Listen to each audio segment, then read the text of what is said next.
I want to share briefly about our families. I want to share briefly about our families. And I want to ask a simple question. Now, those people who came to church, how many of you came from a house? Those who came from church, let me see by show of hands. You came from a house? Quite a number. How many came from a home? How many came from home? Quite a number. How many are not sure where they came from? What is the difference between a house and a home? A house is any building, any structure. This is a building. This is a house. But because Christians come to worship here, because Christians have purposed to use it as a place of worship, we call it a church. But in case those Christians who come here change their mind, they can use this building, they can use this structure for other purposes. God forbid. That's a building, that's a structure. It can be changed. You can pass another time around here and you find a very big notice. Chap Chap Supermarket. Value for your money.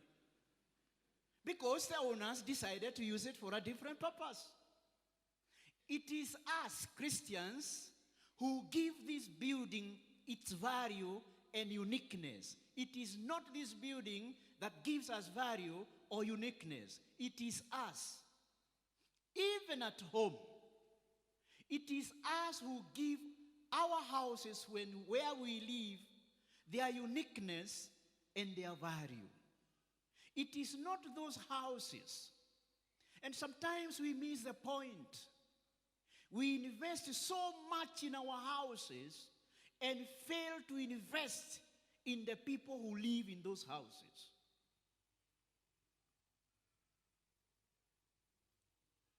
And in that house, for it to be turned into a home or to become a home, several things need to happen.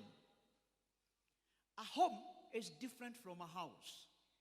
The English word home comes from the Latin word humus, meaning life. Home is a house where there is life. And one of the challenges that we have as homemakers is to give life or to make our houses life-giving centers.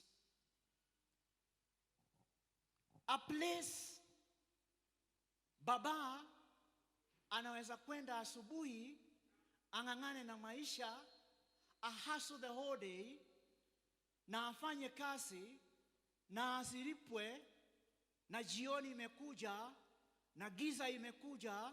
Wakati mwingine nauliza akina mama, huyu baba aende nyumbani ama akae town?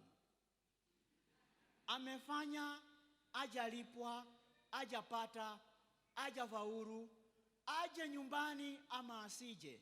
Akina mama, aje. Kuna wengine waliniambia aje lakini azizoee.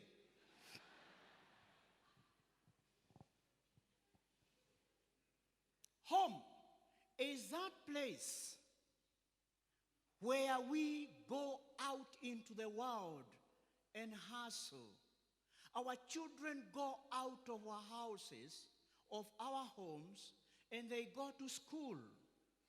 And sometimes they stay in school for a whole month, 2 months, and they do the exam. Your child has gone to school.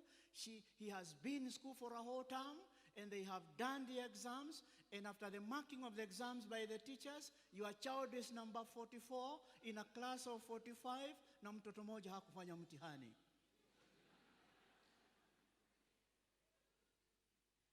Have you ever seen such a report form? So the question is, shule ikifungwa, huyu mtoto aje nyumbani ama aende kwa chief? Ni wa nyumbani ama ni wa chief?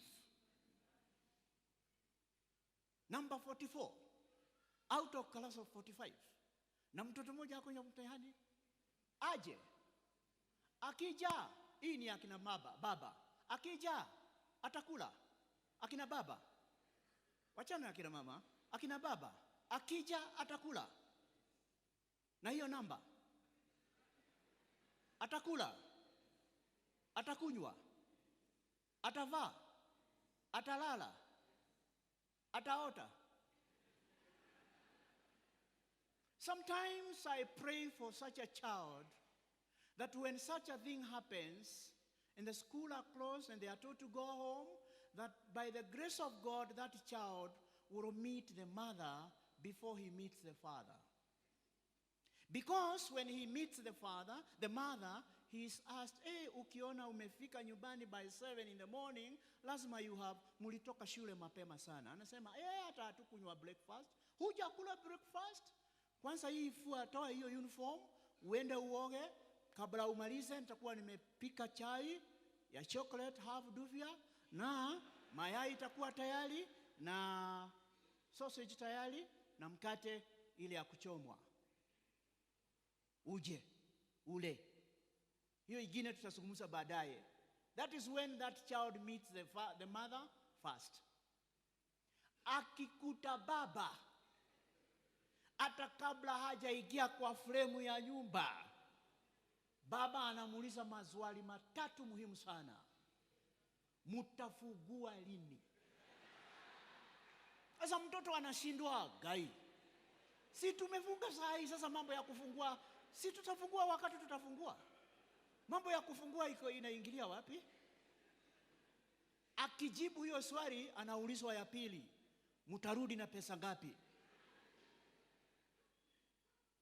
Alafu anaulizwa swali la mwisho lile alikuwa anaogopa, ulikuwa namba ngapi?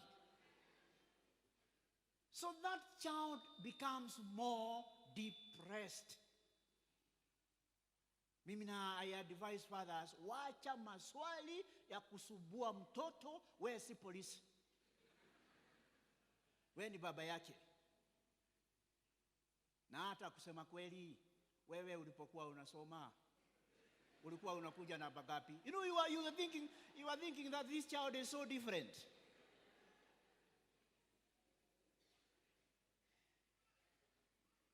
Mtoto ni wa hapa na ametokea watu wa hapa. So home is where that child can come and be encouraged and be empowered to improve.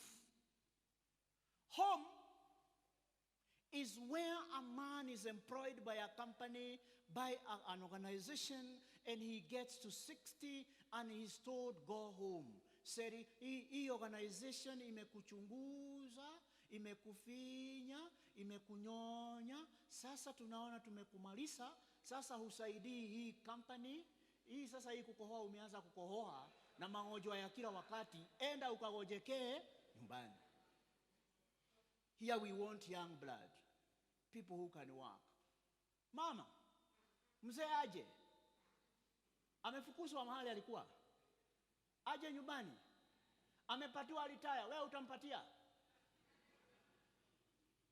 Home is where we come back to when the society has finished with us, when the society has crushed us, when the society has really hurt us. Home is where we come to. Mtoto wako msichana, dada, amekuja na ana mimba, na aliambiwa na mwenye mimba, mimi sitakagi wajinga ambao hawajui kujikinga. Baba, ni wewe nazungumzia, aje nyumbani ama asije. Amedanganywa, ameumizwa, anakuja nyumbani na mimba. Baba wengine, na Bwana asifiwe, si wa kanisa hili, Anauliza mke wake, sasa huyu msichana yako akipata hii mimba ulikuwa wapi? Me, I tell women that is not a very difficult question to answer, but be kind, be polite, and humbly tell that man. Mimba, ukitaka kuniuliza mambo ya mimba, uniulize mimba za jamii hii. Hizo nazijua, nazishughulikia. Lakini hii mimba si hapa. This is imported.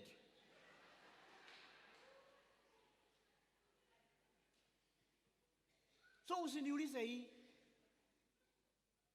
Goja tuite yule anaye tumuulize tukiwa sisi wawili.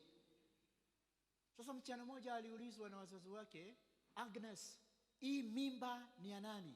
Akasema ni yangu. Si mlikuwa mnataka kujua ni ya nani? Sasa mtauliza swali la pili.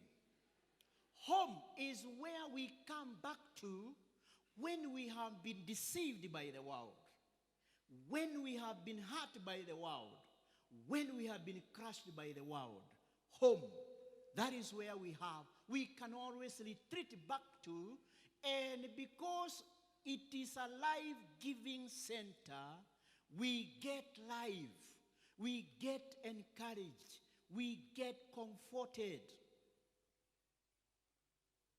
One time, one of our daughters, she called me over the phone, and she told me, she was schooling in Uganda, so she called me and she told me, Dad, I am finished with these studies, and I am fed up with them, and I am coming home.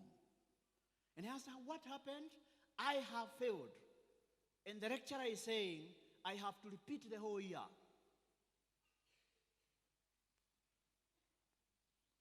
Then I realized that is a conversation you cannot discuss on phone. So I asked her, do you have enough fare to come home? Yes, I have. Then take the evening bus, come home, and then we'll discuss. So when I got that information, I told my wife, tomorrow evening we are receiving a very important guest from abroad. Or you think Uganda is not abroad? And I want you to go to the market, buy the best kuku, make the best food you know how, and she's coming. And please let us not ask her any questions when she comes tomorrow evening. So she came, and she found very warm reception. And she ate our kuku, she ate our mboga, and she drank the juice. And we never talked about the exam results. So in the middle of the night, I had her calling her colleagues back in Uganda, and she was telling them, I am totally confused. Hawanizungumzii kuhusu mtihani, na hata nimekula, nimekunywa, sasa wameniambia good night. So in the morning is now when we talked. What happened? How many of you failed? She said 103. How many there is a lecturer saying you repeat about 103. And what do you think? Said, I don't know. Now she's changing her mind. Then we agreed, okay, you have to go back, you have to repeat. It is going to be more expensive to us, but we will sacrifice, but you have to go back. It is advisable you go back. So she went back, and she did the exam, and she called again, and she said, Dad, you can't believe it. I have passed. Then I said, now you come, but there will be no kuku. Sisi hatutengenezagi kuku kwa kila mtu. Hakuna kuku za kutengenezea kila mtu. Sasa, home is where you can go back to when you have nothing, you have been robbed of everything by the society. Home. Every one of us has a challenge to make our homes life-giving centers. For that to happen, that home ideally has 3 people who have to coordinate and to coordinate. The first person in that home is the father. Is the father. The English word father comes from the Greek word pater, meaning source or origin. Baba, you are the source and you are the origin of that home. That is why when Jesus Christ was teaching his disciples how to pray, in Luke chapter 11, verse 1 to 4, he taught them, when you pray, pray like this: Our Father who is at in heaven, hallowed be thy name. Our origin which is in heaven, our source which is in heaven, hallowed be thy name. But now here, you are the source and the origin of that home. That is why when some men are drunk or when they have taken 1 or 2 beers for courage, they confront their wives and the children and they ask them, amekuja jioni na ni mlevi ama anajifanya mlevi, anawauliza, nyinyi munanijua? Sasa ni mke wake na watoto anawauliza, munanijua? Munajua hapa ni kwa nani? Alafu anauliza mke wake, wewe unaambiaga hawa mimi ni nani? Because it is her duty to tell this is who he is. And then he says, na munajua na waweza kuwafukuza nyinyi wote. Because he is the one that God gave the original idea to start that home. And he started gathering people according to the order of the priority. And he gathered quite a team, and you are there at home. Baba, you are the origin, you are the source. And you are supposed to do 2 major things. One, you should be the point of reference for everybody in that home. You are the point of reference. You are the true north. And everybody who doesn't see you, he is lost. You are the center pillar of that home. You are the source, you are the origin. There is a second person in that home called mama, mother. The English word mother comes from the Latin word mater. See about Mater Misericordia Hospital, mother of care. Mater, M-A-T-E-R. It means base or foundation. Mama, you are the base of that home. You are the foundation of that home. Na msingi bora, jamii bora. Na mama ukiyumba, hii jamii itaporomoka. And I usually tell women, if you want to know how important you are at that home, deliberately, just one evening, come late. Deliberately, come late. And you ask me where you'll find your husband when you come home. Will you find him in the house or at the gate? What will he be doing at the gate in the evening? Si anapaswa kuwa ndani akiongoza jeshi la nyumbani what to do and what should be done. But he is so scared and he's wondering, in case you don't come back, where will he start? Hata ukisikia akikusalimia na kuuliza unakuja, si ati he's so concerned. No, he's so relieved that you have come back. Even when you hear him telling you that even if you go, he will not be worried. No. He doesn't mean it. So you are the base. Mama, you are the one who understands every person in that home, and you are the one who gives us the foundation to launch our destinies out of that home. Usituangushe. Don't let us down. Hold us together. You are the point where we revolve. You are the pad we launch our careers and destinies into the world. You are the foundation. You are very important. Finally, they are the children who come to that home. The Bible says that children Watoto ni baraka kutoka kwa Mungu, na watoto ni kama mishale mikononi mwa muidaji. Na kubarikiwa ni yule mfuko wake umejaa mishale, kwa sababu hata ogopa akimenyana na wageni katika lango lake. Children are blessings from God. God has put our children in our hands as arrows in our hands. And God expects us to shoot our children out of our homes. Please understand. You don't shoot an arrow towards yourself. You always shoot it from yourself. God has blessed our children in our hands for us to shoot them out of our homes. And I tell parents, the destiny of your child is not at home. Mtoto wako hata faulu atakapoendelea kukaa kwa nyumba.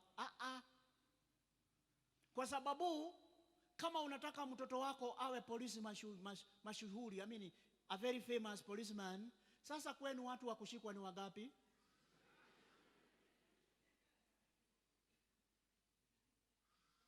Kama mnataka mtoto wenu awe mwalimu mashuhuri, kwenu watu wa kusomeshwa ni wangapi? Si mlimalizwa na masomo na wengine mkamalizana na masomo. You have never told us what happened in school. So we suspect either ulimalizwa ama mlimalizana na masomo. You will tell us one of the days. So your child, he can only be a famous lecturer out there. If you want your child to be a famous doctor, he can only gain the fame out there. If you want your child to be an international evangelist, he can only evangelize out there. So the success of your child is not at home. And the responsibility you have as a father, as a mother, is to prepare your child to leave home. And the question is not whether he will leave, the question is when. Swali si kama hatahama ama hatahama. Swali ni atahama lini. Na atayarishwe kuhama. Asije akastuliwa na kuhamishwa kwa nguvu. Atayarishwe ili aondoke pole pole. The challenge we have, parents, is we are making our homes too comfortable for our children that they have no desire to leave home. Kuna mafuta ya kujipaka ya kutosha, kuna vitada ya kulala ya kutosha, kuna chakula ya kula ya kutosha, friji imejaa ya kutosha. Kuna chocolate, kuna nini, kuna kila kitu, na kuna TV, na kuna home theater, na kuna hata kama wewe ni yeye, unaweza hama. Hata kama wewe ni mtoto wako, unaweza hama nyumba kama hii. Uende wapi with all this comfort? That is why your child will leave school at the slightest excuse to come home. That is why your child, on the opening day, he will leave home the last hour. Because it is so comfortable at home. And I'm not saying that you give them hard time. I am saying even as we make them comfortable, even as we bring them up, let us remember that their destiny does not lie in our homes. Their destiny lies out of. So, the challenge we have this morning is let us all be homemakers. Let us all make our homes life-giving centers. Mahali mtu anaweza kuja akiwa amefinywa na ulimwengu na apate encouragement na apate comfort. Mahali mtu anaweza kuja akiwa amechoka na awe comfortable, relax. Let's make our home secure.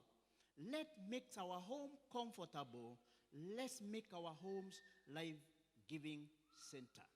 So now when the world tells us to go home, we will not fear to go home because home is welcoming, home is secure, home is comfortable. That the challenge you and I have, and may the good Lord bless you.